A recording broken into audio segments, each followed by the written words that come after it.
In Zambia, the hunting dog pups are now 4 months old and have left the security of their den far behind. Once the pups are big enough to keep up, the dog pack resumes roaming the plains that make up their territory. Hyenas, the dog's ancient enemy. Hyenas are scavengers. They want to steal the dog's kill. One dog cannot take on a hyena. But what the dogs lack in strength, they make up for with teamwork. With their new strength in numbers, the battle between dog and hyena is firmly in the dog's favour.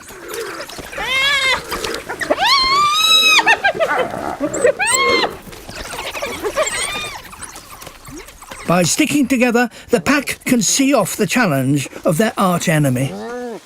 For the pups, this fight has demonstrated the most important rule of hunting dog life. Taking control of their home territory, and indeed their very survival, depends on teamwork.